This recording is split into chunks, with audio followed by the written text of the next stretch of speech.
What is up, XRP community? Welcome back to another video.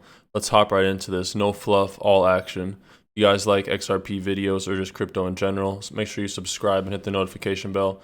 Not really crypto related, but I think this is one of the most important things going on in society right now, and I just want to play this quick clip.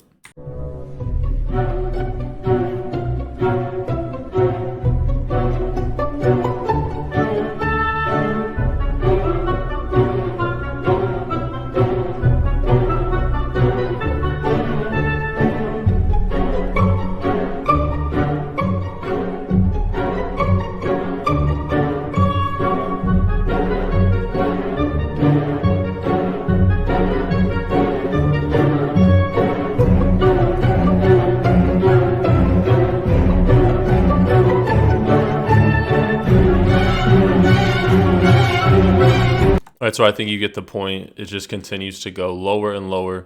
You were told it was 100% effective, and now they're coming out with numbers that are totally the opposite of that.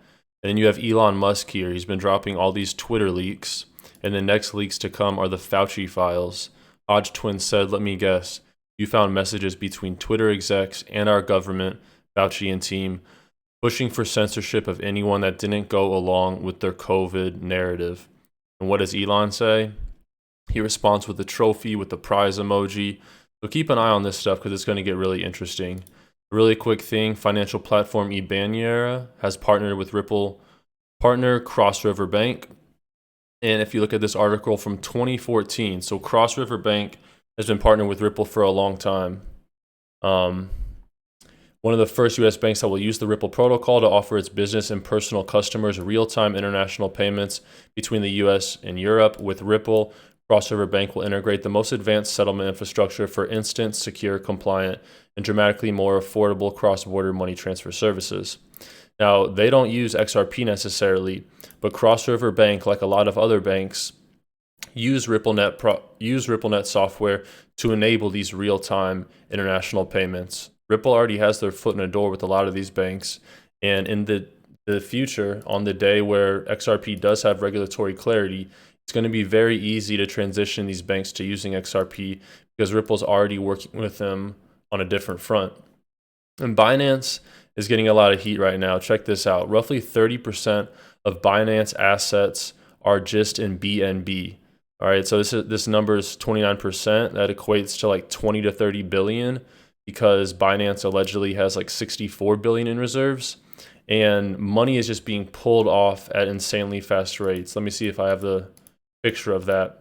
Yeah, right here, breaking. Almost 2,000 Bitcoin are being withdrawn from Binance every single hour. You can see in the past day or so, the amount of Bitcoin being withdrawn is insane. 2,000 Bitcoin every single hour.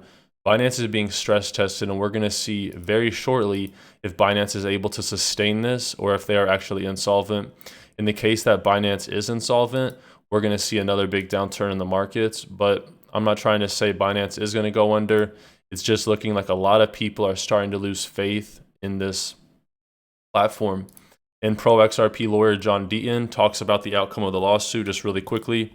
He says, "I don't see it happening before March 31st, but it is possible because the judge is very aware. She granted us amici status. She knows that there are tens of thousands of holders, and there have been 17 amicus briefs filed in the case, so it's very possible. But you have millions of pages of documents that have been filed. She's going to go through it. I would say the end of March is the earliest. I fear it could go into April or early May for a decision as well." So I know there's rumors about tomorrow potentially being a summary judgment settlement. However, John Deaton, someone very deeply involved in the lawsuit, is saying he doesn't see it happening before March 31st. And if you guys want $40 guaranteed, sign up with Webull, deposit just a penny, and you can get up to $15,000 in free stock shares. Typically, you'll just get $40 to $300, but you're guaranteed $40 for depositing a penny. Sell the stocks, withdraw the stocks, go buy XRP, do what you want with it, but don't miss out on this. It does end soon. Links in the video description below. Now for a great clip from BitBoy Crypto, one of the largest shows in the space, talking to Digital Perspectives. All right, take a listen. And it is speculative, right? But it is like an ultimate goal kind of thing. And if you think about the idea of bridge work, or XRP working as a bridge currency in the respect that you just described, like I said, if every country's holding a little bit of it, or their central bank's already holding some of it, this gets quite interesting too, because if you go into that summary judgment, they have pre-allocated contracts, but we don't know exactly how many and to whom. And there's lots of speculation about who those pre-allocated contracts of XRP could be to. And it gets quite interesting if we get clarity. So that part was really important. I want to make sure you heard it. I'm going to play that back. Exactly how many and to whom. And there's lots of speculation about who those pre-allocated contracts of XRP could be to. And it gets quite interesting if we get clarity. And then aliens? We find out. What's that? Or some of these contracts were possibly aliens? Well, how about central banks? Oh, right? Okay. Well, those are people. Okay. Yeah, those are people too, but certainly aliens there for sure, because they just look at us like cattle, right? But if those things come to light and we learn those things, it makes so much sense how XRP could sit as a bridge currency and serve to unlock dormant dollars around the world, but never threaten any one country's money at the same time. Yeah, I think that's a fascinating argument. I think ultimately it aligns with the wholesale CBD narrative that I've been told a long time ago, where things are going. That when I started kind of looking into XRP and giving it a fair shot, that was some stuff that came to me that was like, oh, that actually makes sense. So these pre-allocated XRP contracts, keep in mind, XRP, 50% of the supply is locked up. So why did Ripple release 50% of the supply, and then they have the other 50% locked up in escrow?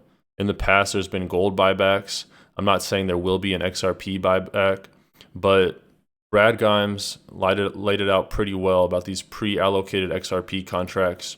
You could see a future where all these independent countries that go through an international central bank will need a little supply of this intermediary bridge asset. Will that bridge asset be XRP? Nobody knows, but we can speculate. And I always go back to this article from 2016, the Bretton Woods Conference. This was held by the World Bank. All right, in this conference, they talk about how the U.S. world reserve currency is not ideal for the global financial system, and they posit a different plan, a plan that was discussed in 1944 at the Bretton Woods negotiations, and the plan was not chosen. Instead, they went with the plan to make the U.S. dollar the world reserve currency. However, what this plan says is interesting. It would be necessary to create a Bancor and an international clearinghouse. The Bancor is a supranational currency. So like what we're talking about with an intermediary bridge asset, not any currency for any one sovereign nation, but a currency that the whole globe would work on and use through trade. All right. The International Clearing Union would also have to be founded. This is the International Monetary Fund. I believe, this video could age like fine wine or it could rot, but they literally talk about this plan in 1944 after World War II. They didn't go with this plan. They went with the US dollar. US dollar hasn't gone great in the past few years. It's been going to zero since its inception. It's backed by nothing. And they just seem to keep printing more whenever they need it. So look this up if you haven't already. It's called the Keynes-Trifflin plan, all right, after the famous economist. Keynes-Trifflin plan. All right, look into it if you haven't already. If you guys made it to the end of if you made it to the end of the video, comment Ripple below. So I know you made it to the end. I really do appreciate it, and hopefully you learned something from the video. Subscribe if you're new. Take care of yourselves. Take care of your families. Until next time.